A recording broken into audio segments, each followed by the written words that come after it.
Ini yang mungkin lebih pantas dari saya untuk menyampaikan, apalagi ada senior saya, guru saya Dr. Hari Bagianto yang juga ada di sini. Saya mohon izin karena saya diminta untuk menyampaikan sedikit apa yang saya ketahui tentang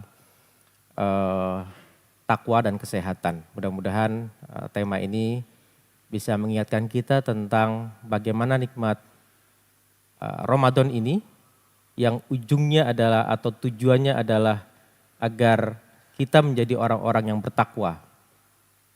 Kita sudah sangat hafal insya Allah ayatnya ya. La'alakum tatakun. Kita diminta nanti ujungnya adalah menjadi orang yang bertakwa. Kata takwa ini sebenarnya kalau kita cari di Al-Quran itu ada kira-kira ada sekitar 232 kata takwa di dalam Al-Quran. Ya. Salah satunya yang sudah kita hafal di surat Al-Baqarah itu. La'alakum tatakun ya akhirnya begitu. Kuntum kutiba alaikumusiyam dan akhirnya adalah takwa. Kalau kita runut arti kata takwa itu sebenarnya dasar katanya adalah memelihara. Jadi memelihara ya. Memelihara apa? Memelihara diri kita ya. Diri kita ini ada 3 Bapak Ibu sekalian. Ada 3 potensi. Potensi jasad, potensi akal, dan potensi jiwa. Dan pada saat itulah di Ramadan ini kita diminta untuk lebih meningkatkan ketakwaan kita atau memelihara itu dari aspek potensi jasad kita, potensi akal, dan potensi jiwa. Dan ini dilatih secara baik di bulan Ramadan. Mungkin banyak para penceramah yang sudah menyampaikan tentang bagaimana hubungan takwa dengan kesehatan.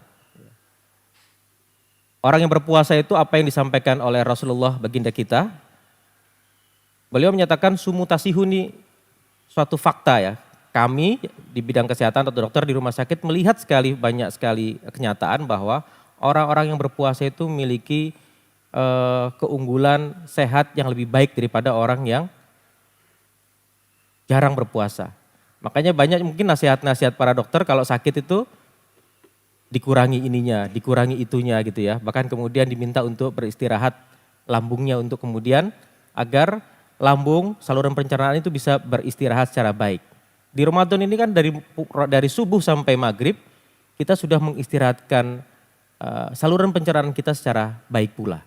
Kira-kira 6 sampai atau 8 jam bahkan 12 jam kita berpuasa. Itu memberikan dampak kesehatan yang luar biasa ya. Jadi pencernaan kita bisa beristirahat yang biasanya mungkin pagi habis sarapan gitu ya, siang jam 10 makan pisang goreng, jam 12 makan siang, sore kita cari cemilan gitu. Itu dipaksa dalam 11 bulan itu kita bekerja atau saluran cerna kita bekerja untuk memenuhi hasrat atau nafsu kita gitu. Dan di bulan Ramadan ini karena takwa kita, karena kita tahu ini adalah perintah, awalnya adalah perintah, maka kita mengistirahatkan organ fisik kita ini. Maka ketika saluran cerna ini kemudian beristirahat, maka otak kita ini kemudian juga akan memberikan rangsangan-rangsangan feedback hormon-hormon yang keluar secara baik. Pagi ini kita ada acara Pasar Bahagia ya. Pasar Bahagia ini saya kira juga akan memberikan dampak yang luar biasa buat kita. Orang yang memberi dan orang yang bergembira terhadap pemberian itu akan keluar yang namanya hormon endorfin, endogenous morfin. Bapak tahu morfin itu kalau buat di dunia kesehatan untuk obat untuk mencegah nyeri atau mengurangi nyeri yang luar biasa. Nyeri yang kalau udah nyeri hebat itu harus dikasih morfin. Sementara di kita sendiri ada hormon di dalam tubuh kita ini, ada hormon yang namanya hormon endorfin. Hormon yang keluar ketika kita bahagia, ketika kita berpikir positif, ketika kita mengistirahatkan organ-organ kita secara baik. Kalau bahasa medisnya diminta untuk meditasi begitu. Tetapi bagi kita bukan meditasi, kita relaksasi pada saat sholat kita, pada saat kita menghadap Allah, pada saat kita berzikir, itu relaksasinya kita. Dan pada saat itu dunia kedokteran sudah membuktikan bahwa di saat itulah hadir hormon endorfin di dalam tubuh kita. Mungkin kita ingat waktu kecil main sepak bola itu, kan kita senang tuh main bola. Kaki kita kena duri, itu kan gak terasa Bapak Ibu sekalian. Terus kena tendang bola, ya gak terasa, walaupun terasa ya sedikit aja. Tapi terus kita main bola. Tapi nanti setelah main bolanya selesai, kaki kita sakit semua tuh, loro kabeh ya kira-kira gitu. Kenapa pada saat itu endorfin kita, pada saat main bola endorfin kita sedang tinggi-tingginya. Dan pada saat selesai, ketika relaksasi dia turun dan mulai terasa rasa sakit tersebut. Bayangkan kalau orang bahagia itu akan terus dan kemudian kita mood kita ini selalu berpositif thinking dan terus bahagia, bersyukur begitu, maka kadar endorfin di dalam tubuh kita akan terjaga secara baik.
Di awal-awal Ramadan ini biasanya rumah sakit saya gitu ya, mungkin dokter Hari juga, itu seolah-olah rumah sakit itu seperti sepi.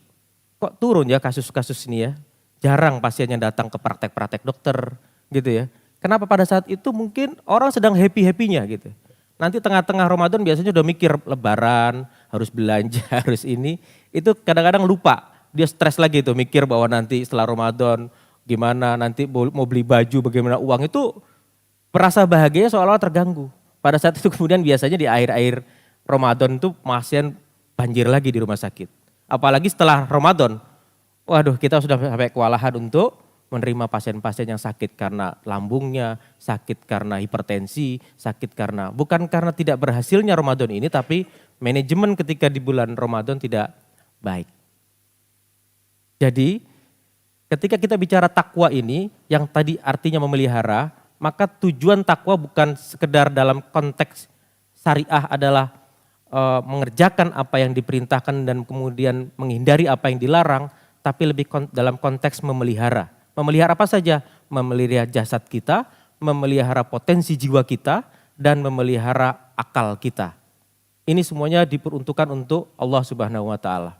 Jadi keterkaitan kita dengan Sang Pencipta ini harus terus kita kaitkan terus.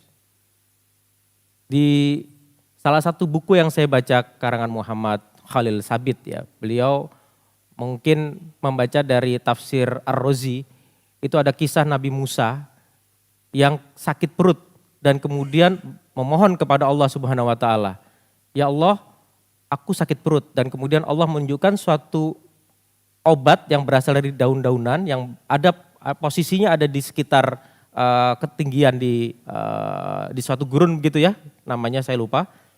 Lalu Nabi Musa kemudian berangkat ke sana, naik dan kemudian memetik daun itu dan dimakanlah daun tersebut. Akhirnya sakit perutnya sembuh. Dan satu ketika Nabi Musa mengalami hal yang sama gitu. Sakit perut.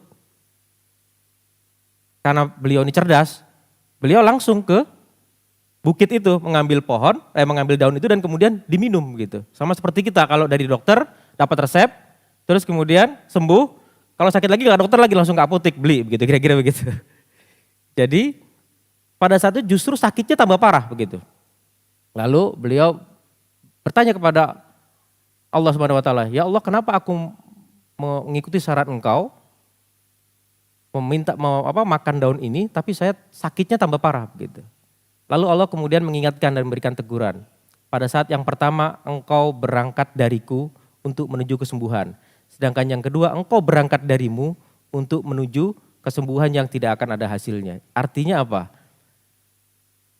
Kita harus kaitkan semua ini ya, semua apa yang kita alami ini harus terkait dengan Allah Subhanahu wa Ta'ala. Saat sakit kita ingat ada sarana untuk berobat, tetapi kita tetap harus berdoa kepada Allah Subhanahu wa Ta'ala. Keterkaitan ini harus kita latih Bapak Ibu sekalian.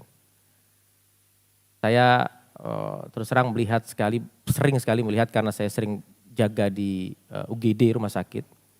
Itu orang-orang yang jauh gitu ya, orang-orang yang lisannya mungkin tidak terjaga, ketika tidak sadar ocehan-ocehannya itu menyedihkan gitu ya. Ocehan-ocehannya menyedihkan.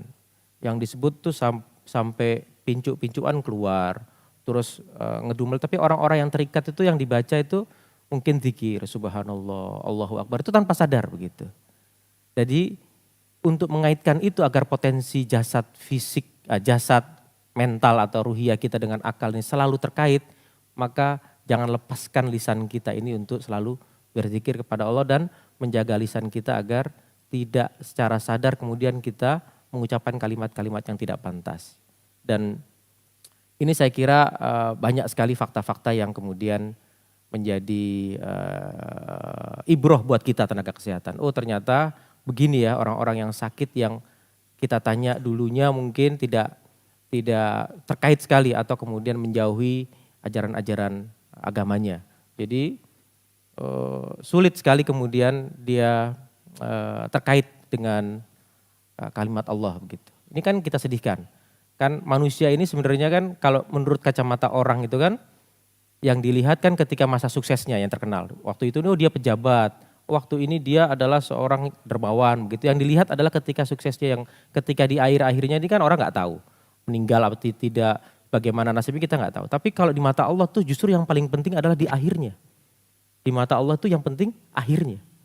Sebaik-baiknya kita tapi ketika akhirnya kita lupa, maka naudzubillah itulah kemudian akhir dari hidup kita di mata Allah Subhanahu wa taala. Makanya perlu ya kita kemudian sebagai keluarga mungkin ketika ada saudara kita yang sakit tolong ingatkan. Jangan sampai kita merasa membuat ruksoh sendiri. Waktu sholat gitu ya, di ICU misalkan saya ceritakan ada pasien yang sadar, maksudnya masih sadar. Ketika masih sadar kan kewajiban dia untuk sholat masih.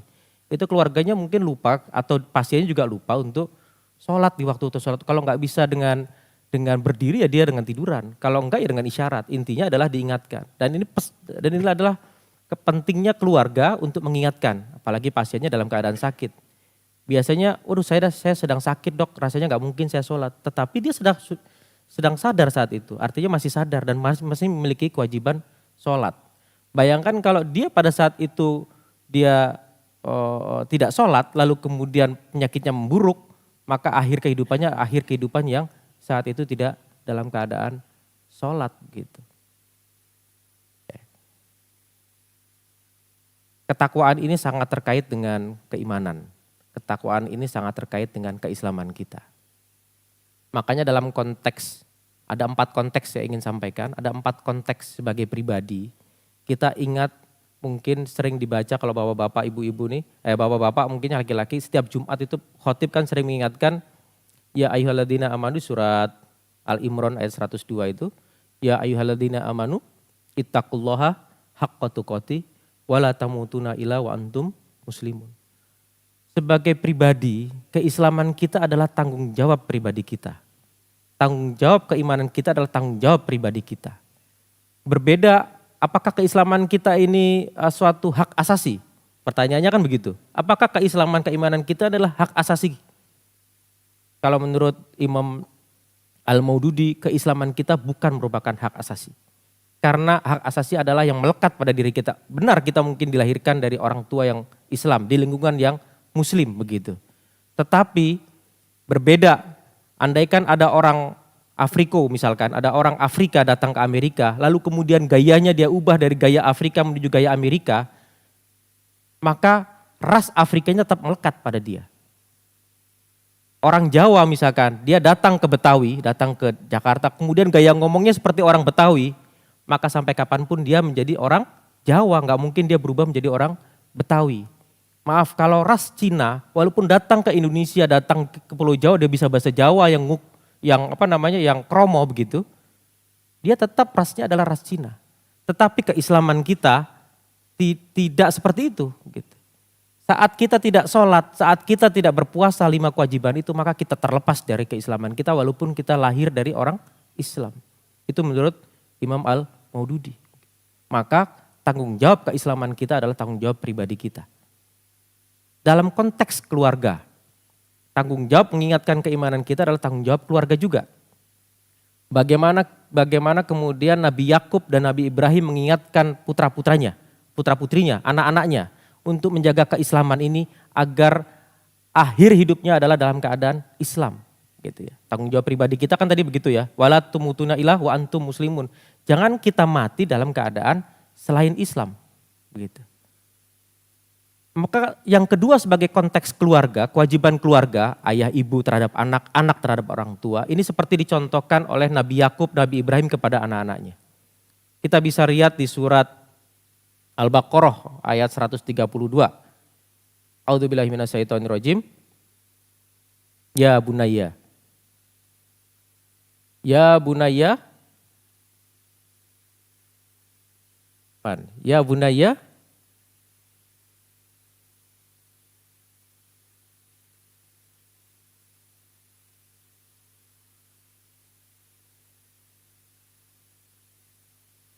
Lupa saya. Di surat Al-Baqarah ayat 132 itu Nabi Yakub mengingatkan tentang wahai anakku, ya bunayya, innallaha astafa lakumuddin. Gitu. Katanya Nabi Yakub kepada anak-anaknya. Innallaha astafa lakumuddin. Wala tamutuna illa wa antum muslimun. Sesungguhnya Allah menunjukkan agamamu ini. Dan janganlah engkau wafat kecuali dalam keadaan Islam. Ini Nabi Yakub mengajarkan begitu kepada anak-anaknya. Sehingga kewajiban untuk menjaga anak-anak kita rajin ngajak sholat begitu walaupun mungkin harus bersabar kepada anak-anak kita. Mungkin kita kadang-kadang mungkin merasa kok anak-anak terlambat begitu ya atau susah dibangunkan gitu. Sampai kemudian kita mungkin jadi masbuk gara-gara mungkin kita menunggu anak kita. Tapi itu bagian dari kita juga ingin anak-anak kita ini anak-anak yang soleh begitu. Sehingga ya nggak apa-apa begitu. Kita terus berdoa agar anak-anak kita selalu dalam keislamannya. Dalam konteks keluarga begitu. Dalam konteks bermasyarakat. Kewajiban kita untuk mengingatkan saudara-saudara kita untuk tetap dalam keislamannya adalah dengan cara selalu mengingatkan juga tentang pentingnya keislaman kita ini. Bagaimana ini dicontohkan oleh Nabi Musa dengan para penyihirnya. Para penyihir ini kan kalau kita bilang saat ini mungkin kaum buzzer ya. Jadi apa yang disampaikan oleh pemimpinnya ini semuanya benar begitu. Tanpa mau dikritik kira-kira begitu. Tetapi begini menurut saya. Bagaimana Nabi Musa ketika dengan sabarnya mengingatkan para penyihir ini. Walaupun sudah dibuktikan bukti yang nyata dengan tongkat yang berubah jadi ular. Dan ular itu kemudian bisa memakan ular-ularnya para penyihir. Dengan sabar beliau kemudian terus mengingatkan para penyihir itu. Sampai akhirnya hidayah itu turun kepada para penyihir dan beberapa penyihir yang ada. Sampai kemudian akhirnya kalimat yang diucapkan para penyihir ini diabadikan oleh Allah di surat Al-A'raf ayat 36 insya Allah. Ya. Beliau atau para penyihir kemudian berdoa, Rabbana afrik alaina sabron wa tawafana minal muslimi. Ya Allah limpahkanlah kepada kami, anugerahkanlah kepada kami itu kesabaran. Dan jadikanlah kami orang-orang yang tetap dalam keadaan Islam. Ini kan sebuah kalimat yang menyatakan dia dalam kondisi seperti terdesak sebenarnya. Dalam kondisi gak enak. Di hadapan Fir'aun yang zalim gitu, dia kemudian mengimani keislaman dia. Makanya dia minta, Rabbana afrik alaina sabron. Ya Allah anugerahkanlah kepada kami ini yang menganut keislaman itu untuk sabar. Dan mudah-mudahan beliau meminta agar diwafatkan dalam keadaan Islam. Ini perkara yang serius Bapak Ibu sekalian. Di akhir-akhir hidup kita ini kita harus menjaga keimanan kita untuk dalam keadaan keislaman. Dalam konteks bermasyarakat sudah, kemudian dalam konteks ketika kita memiliki pengaruh kuat seperti pejabat, pemerintah misalkan. Ya.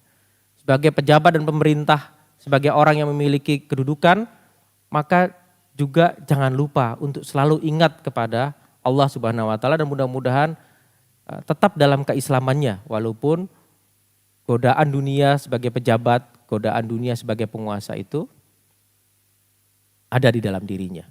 Ini dicontohkan oleh Nabi Yusuf. Diabadikan oleh Allah di surat Yusuf ayat 101. Beliau kemudian berdoa, tawaffani alhaqni minas solihin. Ya Allah, wafatkanlah aku dalam keadaan Islam. Ya Allah, wafatkanlah aku dalam keadaan Islam. Ini luar biasa ya, pejabat yang luar biasa. Sehingga semua